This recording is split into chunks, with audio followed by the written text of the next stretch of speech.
Hello guys, tayo ay napadaan na naman dito sa Alriga at tayo sumilip dito sa tinawag nilang night market ng Alriga.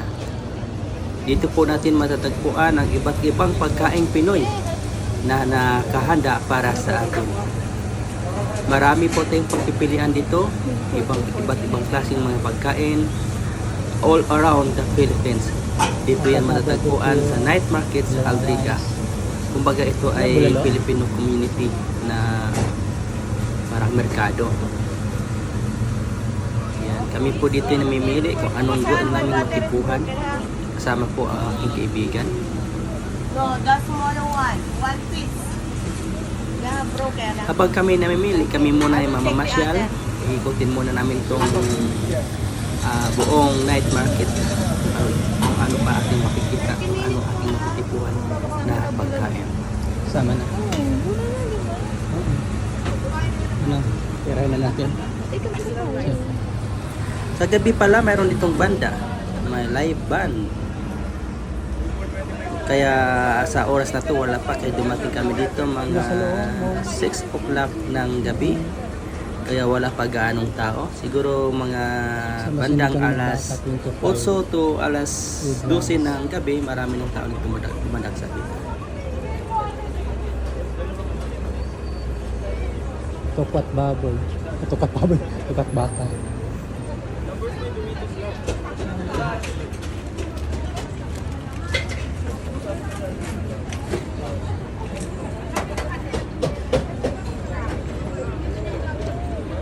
Ito makikita natin mga salads, Ito mga salad. Oh. mga pasta.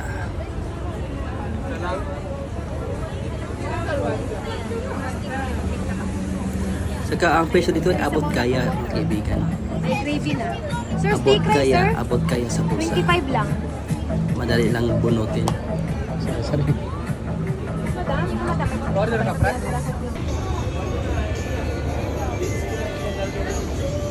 May kandingan doon, oh. Marami dito mga ihaw-ihaw Kandingan. at iba pa. Ano? Goat. Goat. Kandingan to. At dito sa bandang dulo, matatagpuan natin ang kandingan. Kambingan. It means kambingan. Bisaya to. Bisaya mayari. Lahat ng kanyang mga putahe dito ay puro talaga kambing. This kambingan. Bukod lang sa kinilaw na tangige. Yan paborito ng mga Kanada Bisaya po, talaga. bro. Please lang pa. Kambing sir. Ito po kardireta sir, paklay. Try nyo lang chops namin sir, malalaki, dalawa yan.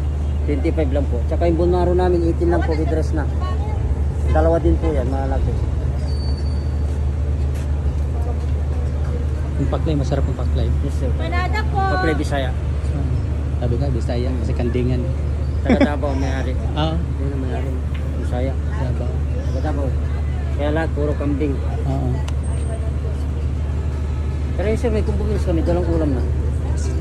Papaitan. Nandito yung paklay din sir, oh. Ito, kardireta, pwedeng magsami kardireta. Tsaka So bago tayo kakain, tayo mag-ikot-ikot muna. At makapag-isip. Kasi sa daming pagkain, hindi wala tayong maisip kung anong alin talaga ang pinakamasarap na pagkain. Yung pinaka na mismo na pagkain sa Pinas. So habang kami naglalakad, marami pala dito mga tinda, mga damit, sapatos at iba pa. Mga Filipino Massage. style. Mayroon ditong massage machine.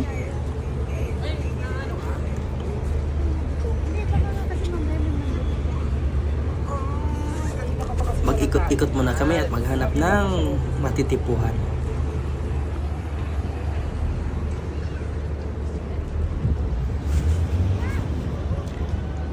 Yan po mga customized na damit.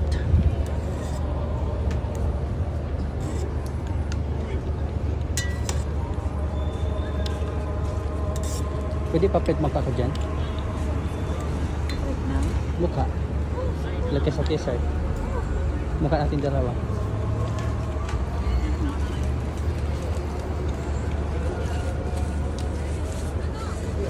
Ano na naisipan mo? Which way to go?